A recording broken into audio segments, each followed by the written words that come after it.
Hello, welcome to today's flexibility revision screencast. So just a quick overview of the specification here then. So if you have a look here, these are the kind of things you could be asked about. Now, I would say particularly for 2019 exam, the most under-examined area of flexibility would be training types used to develop flexibility. Zero coverage in AS or A level, so well worth making sure you have a good look over these. So if we start off then, when we're looking at flexibility, we have a kind of generic overview with regard to the definition of flexibility. So it's the range of movement at a joint. Now that's a GCSE definition which you won't get credit for at A level, but this forms the basis of pretty much a high proportion of kind of information linked to flexibility, because what we have to do is have an understanding of two types of flexibility. And the first one is dynamic flexibility. Now, as you can see here, first part of it, the range of movement at a joint. But the key thing we have to add here for dynamic is adding this element of speed. So it takes into account the speed of movement. So I'll put in here a way to remember this is kind of ROM, the range of movement, plus SOM, speed of movement, and that should help you with that. Now, things that you could use for this, like a straddle jump in gymnastics, so just jumping up there, that would be an example of a dynamic movement. Split leap in dance or gymnastics, those type of things. If we go on from there, the opposing kind of type of flexibility to start us off looks at static flexibility, and again we use the same sentence stem, the range of movement at a joint, but this time this is not taking into account the speed of movement. So this is a kind of the other type of flexibility. So if I said to you now with regard to memorizing it, it should be relatively straightforward. This one looks here as a ROM, no SOM. So straight away, well, you remember in ROM and then add in SOM or no SOM, that gives you a nice easy way to kind of remember the two types of flexibility. So if I go down from here, example, actually before I do that, I've got these two. So within static flexibility, there are two particular ways you can apply static flexibility, and it's to do with it being active or passive. So, I mean, really that's a description of it, but if I went down to here, static active. Now, the way I use to remember this is to say static active. The athlete themselves takes their joint just beyond the point of resistance, whereas static passive is where a partner or an implement, so like a stretching band or something, takes the joint just beyond the point of resistance. So this just helps making sure you get the right thing in the right place. Now, with regard to exam questions on this, you're more likely to be asked about dynamic and static flexibility, but I think these two, there are two particular types of static flexibility, and they are really likely to be part of your types of flexibility training, because these two are not only types of flexibility, static active, static passive, they are also types of flexibility training, as well as dynamic is also a type of stretching. So once you get these, it kind of makes it a little bit easier as you go through it. Example of this would be a static stretch, such as splits being held in gymnastics in a routine. Okay, so that's that. That's the two types. Make sure you've got those down. Use these memory methods to allow you to kind of build those back up in the exam. Now, I wanted to do is just kind of show you an example of how it could come up in the exam. So here we go. So this gives you a scenario. Explain using practical examples from gymnastics what is meant by dynamic and static flexibility. Really important there that we can apply it. As you can see here, range of movement, speed. There you got splits as that one. Range of movement. At speed there, sorry, and you've got that one into there. So you can see how that would work, exactly what we've just used. And then here, the key thing here, you must link the examples to gymnastics where possible. So it's well worth, for flexibility, learning some gymnastics terminology. Now, this is an exam question that came up last summer for A level, 2018, and it was about comparing explosive strength and strength endurance. Therefore, I think, you need to be prepared and ready for them to ask you to compare static and dynamic flexibility. That would be a question that you should be looking at, really. Now, to go on from there, then factors affecting flexibility. Now, I'll put this onto one slide very quickly. Now, if you look at this, we use throughout the components of fitness, we use this idea of TAG as our acronym. Now, with regard to this, I've kind of showed you every single one of these was on the specification, on the mark scheme in the 2018 exam. This came up 2018 A-level paper, factors affecting flexibility of a gymnast. I'll show you it in a minute.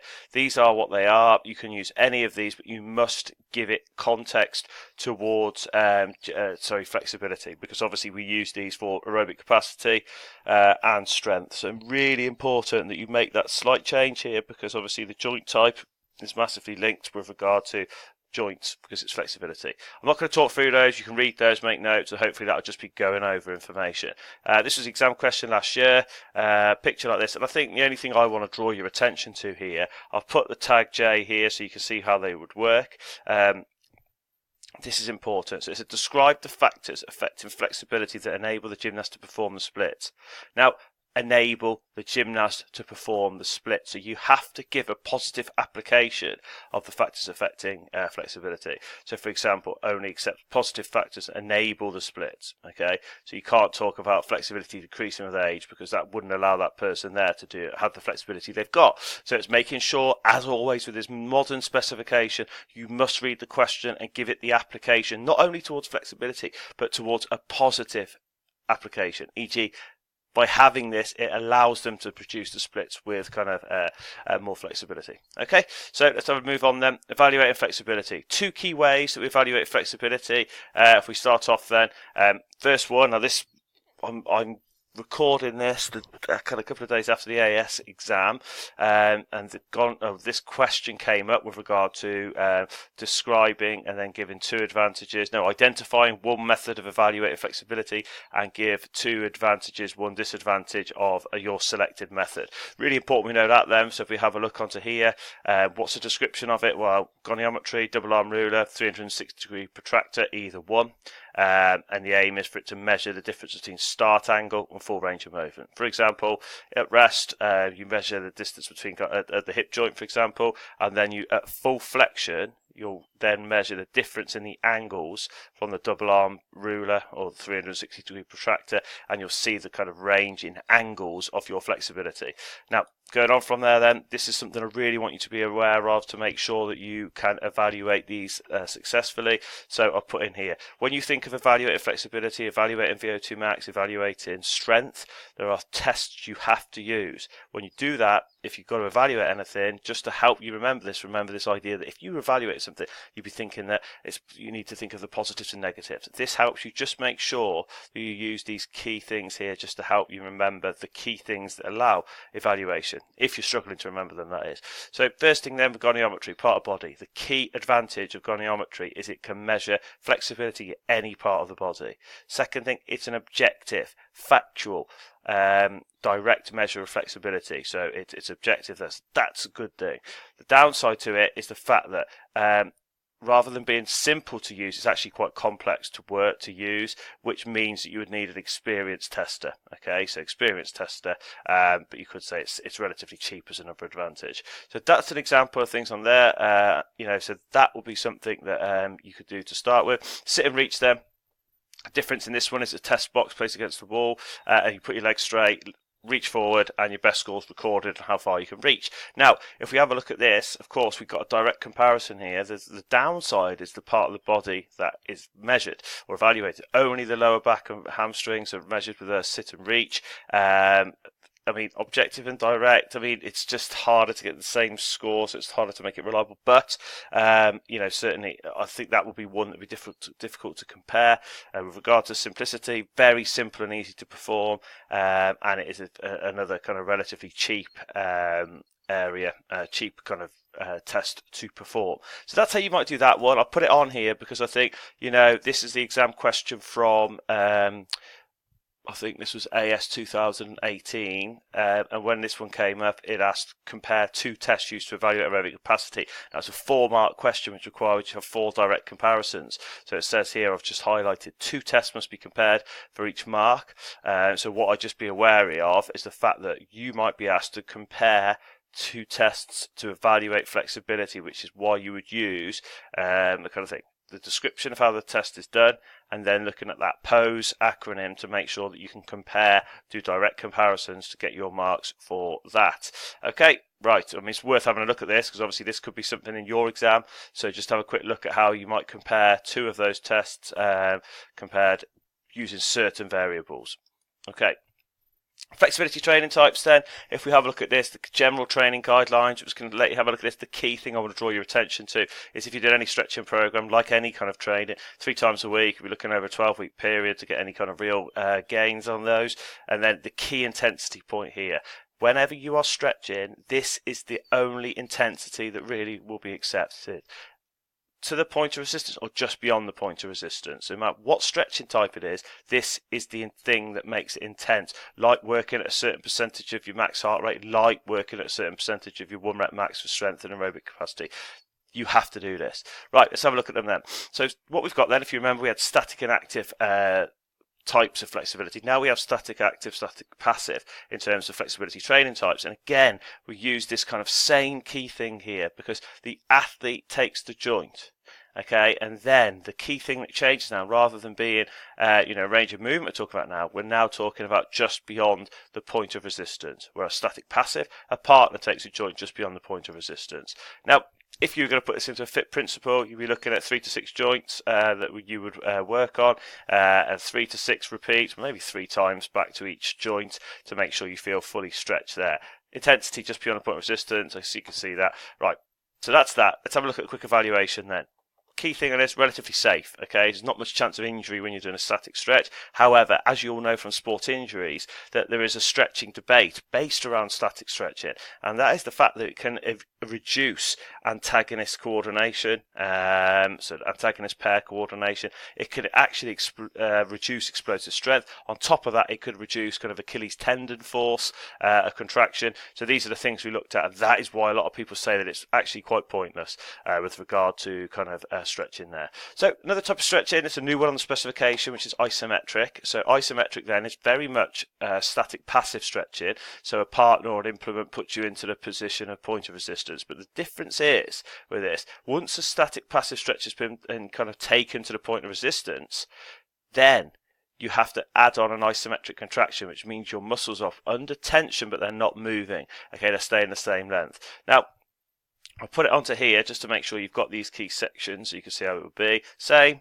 Okay, the difference is, of course, that you just have to add in this fact that the muscles are staying the same length but under tension. Now, this is the slight difference on this is because of this isometric contraction, it's quite demanding.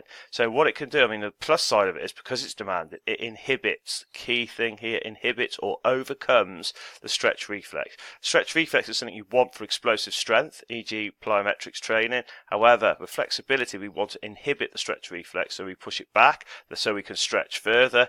Our point of resistance is further, our range of motion is further.